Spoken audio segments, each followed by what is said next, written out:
Hello, I am the cartoonist M. Rashid. Today's cartoon is illustrating the fact that the exploitation and plunder of the Black American former slave class by the dominant political identity group is more than just taking our wealth, but they've been taking everything that's good, including the concept of a protected class, which should have been ours from jump. That general near the end of the Civil War he just, well, I'm going to go ahead and give them their reparations, their 40 acres and a mule as we go, was clearly his point in the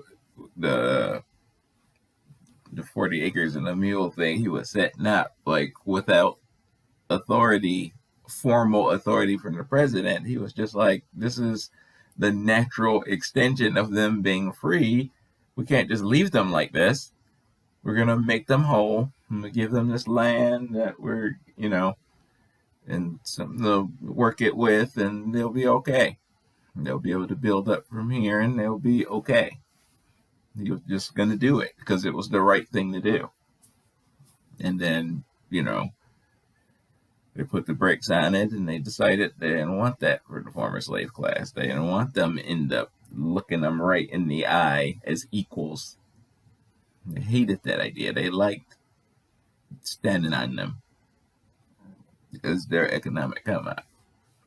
Their own elevation economically involved economically oppressing my people, and they didn't want that to stop up into the modern day.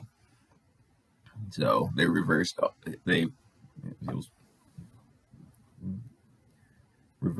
of that, So making us a protected class as a formal national thank you for our contributions to the United States of America, who is the place where everybody in the world is trying to come to make their fortune and make these great lives.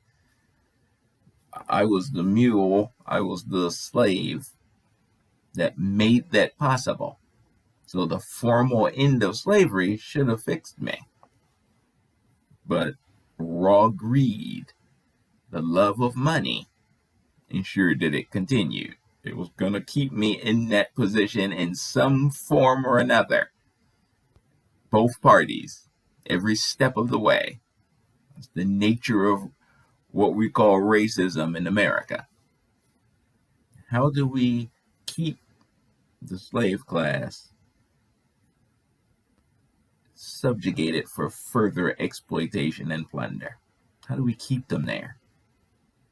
Because it's nice for us when they're down there. So the language, the actions, and the propagandic indoctrinating language around those actions make up what American racism is.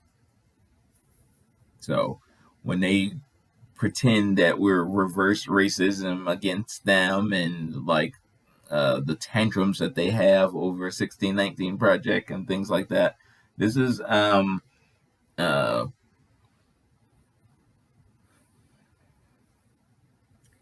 is their how they protect the system, how they protect their grift. That's the nature of the gaslighting and stuff. No, I'm not racist. You are. It's the functional equivalent of that. What? You? It's racist just the idea that I can't stand on top of you anymore. Just you protesting, trying to run away. I remember in slavery when they fake the disease, the runaway disease. It's like it warps your mind and makes you want to run away from your master. Remember that craziness? That's how they talk today.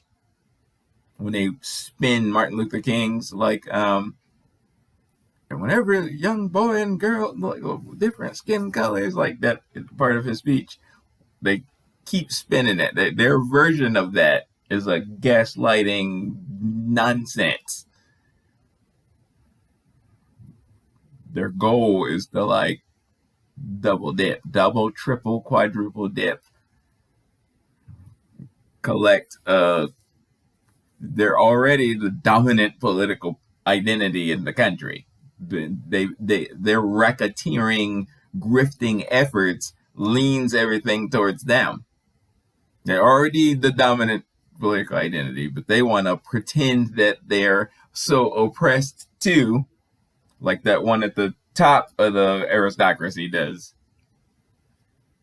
They want that too. They want to be able to like collect like trading cards. I'm this protected class, this one, and this one, and this one. While you're the dominant political identity, how are you a protected class?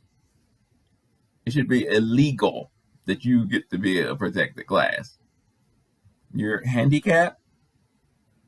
Okay, but you're white, so nothing is being withheld from you.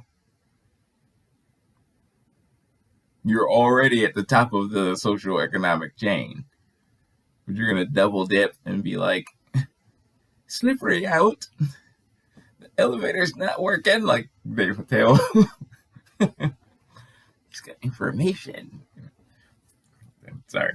But that whole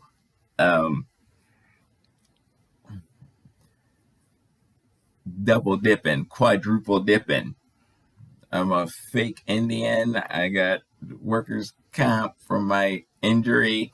I got this, I got that. You getting all these checks from, you stick that investigative reporter on them and find out, I thought you were supposed to have a bum leg. What's this? Always doing that kind of stuff. Just he's getting all these checks. And when I'm like, I'm the former slave class who's been deliberately plundered for generations, preventing me from building up wealth, inheritance wealth. I don't have any inheritance wealth because you stole it all as a group. And when I protest, you start fussing and yelling and having a tantrum while you are collecting all these fraudulent checks from all these fake protected class boxes you check for yourself from a system you faked and made this grift that functions for you. My people tried to get civil rights acts put in place to make me whole. You got in the way and watered it down so that now it works for you instead, and you block me from getting what I need to get. That's our relationship. You're an asshole.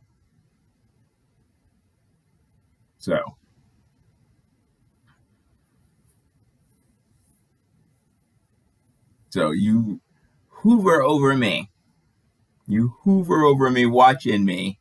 How are they gonna, like, mother necessity is necessity is the mother of invention. So they watch over me to see how I'm gonna, like, try to,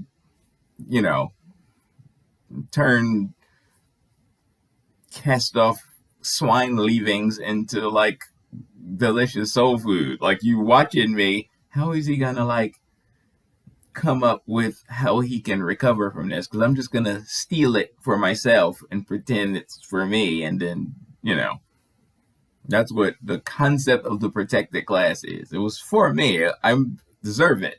I'm the protected class. I'm supposed to be. But you took the concept from me and transformed it into something for you to molest and add to your ill-gotten wealth coffers in my face. Everything good I come up with, you take and transform it into something for you and leave me in the dirt. That's how you function. That's my relationship with the dominant political identity in my country.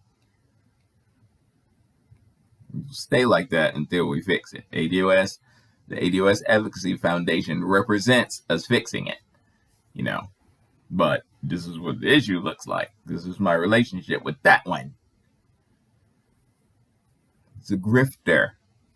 He's perfected his grift so that he's extremely predatory. Like literally like watching in the grass where anything I do, he's like, how can we monetize this? Look at him. Man, these Negroes are clever. Yank, mine. I've found a way to make reparations work for me as a white man. Reparations, you say? Yank, mine. Protected class. I like that concept. Yank. Now they're doing it. Still blocking me. Go slow.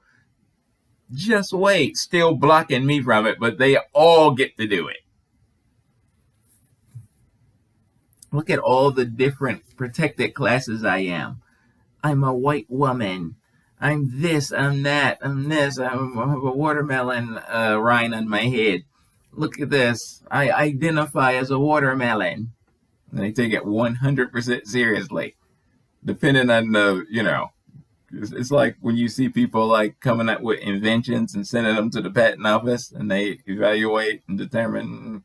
Some of them are generally dumb. Like, this is not going to take off. You see all the like failed inventions, they still file them. But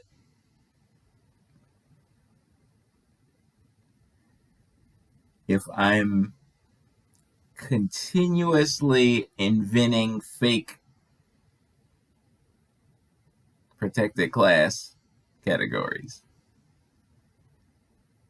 with my fellow racketeering grifters who are in those gatekeeping roles, and we like have like a economic bubble functioning that's working for us, how am I evaluating these protected classes? If it's something that will only work for like, if it's too quirky, like the watermelon rind gag I did, if it's too quirky, it's not likely to be made into a protected class. But if it's broad enough where a significant amount of the white populace get like pull that off, they'll do it. Protected class. It's in the books. You find it hidden inside of a COVID-19 stimulus bill or something. It's like, white people get to be a protected class for Hawaiian shirts or whatever. The Hawaiian shirt protected class. I have to wear this because of my skin, whatever. Only me. Literally a protected class. Can other white people do it in significant number? Done. I don't get my protected class, but this one gets to play with the law like silly putty. Well, his appointed gatekeepers in a racketeering grift that is the nature of systemic racism. The law says what he does is illegal. It's illegal to discriminate against me and do this stuff to me. He does it anyway because he's a criminal.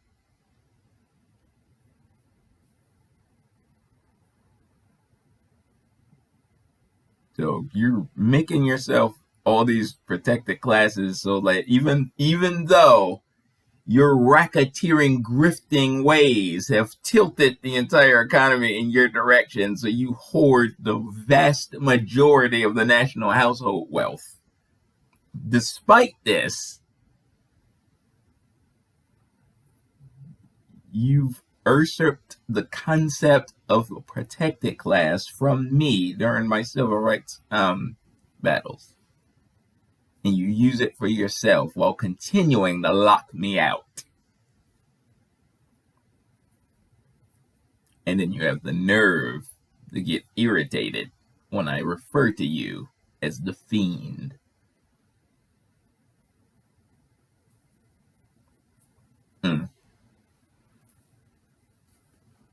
Peace.